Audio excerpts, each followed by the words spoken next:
जय हिंद दोस्तों, आप सबका स्वागत है हमारे यूट्यूब चैनल पर। जैसा कि आप सबको पता है कि इलाहाबाद हाई कोर्ट का रिजल्ट आ चुका है, तो आप सबको बहुत बहुत बधाई जिन्होंने ग्रुप सी, ग्रुप डी, हाई ड्राइवर या फिर स्टेनोग्राफर का जो है एग्ज़ाम पास किया है।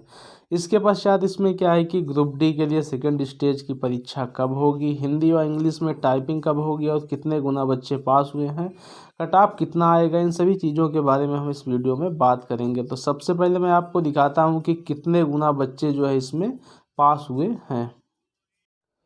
तो फ्रेंड्स, इसमें आप देखिए कि ग्रुप डी का जो रिजल्ट जारी हुआ है उसकी पूरी लिस्ट है। इसमें टोटल जो है 10,103 कैंडिडेट्स पास हुए हैं। टोटल जो वैकेंसी थी वो 1700 वैकेंसी आई हुई थी और लगभग 6 गुना जो है बच्चों को इसमें पास किया गया है और 10,103 बच्चों को जो है सेकेंड स्टेज परीक्षा के लिए क्वालिफाई किया गया है। तो इसमें मैं आपको बता दूं कि इसकी सेकेंड स्टेज की परीक्षा कब होगी। तो पिछली बार जब इसकी परीक्षा हुई थी 2018 में, तो उसमें क्या हुआ था कि परीक्षा होने के 1 महीने के पश्चात जो है सेकेंड स्टेज की परीक्षा कराई गई थी। तो इस बार अभी रिजल्ट जारी हुआ है, तो इसके पश्चात आप मान के चलिए कि 1 माह के बाद ही जो है इसका परीक्षा जो है होने वाली है।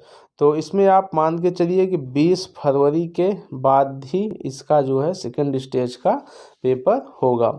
और टाइपिंग टेस्ट की बात की जाए तो टाइपिंग टेस्ट भी सेकंड स्टेज परीक्षा से पहले यानी कि सेकंड वीक ऑफ फरवरी में जो है इसका टाइपिंग टेस्ट भी करा लिया जाएगा।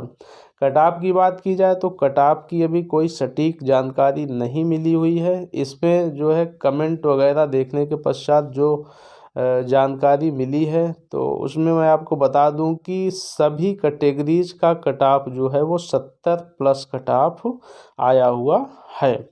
तो अब आप लोगों के पास टाइम बहुत कम है, तो यदि आपकी परीक्षा है तो सेकंड स्टेज की तैयारी करना शुरू कर दें। और टाइपिंग टेस्ट होना है तो उसकी भी आप प्रैक्टिस लगातार करते रहें, जिससे कि सही समय पे आप उसको पूरा कर सकें। तो वीडियो अच्छा लगा हो तो वीडियो को लाइक करके चैनल को सब्सक्राइब करें। वीडियो को पूरा देखने के लिए धन्यवाद।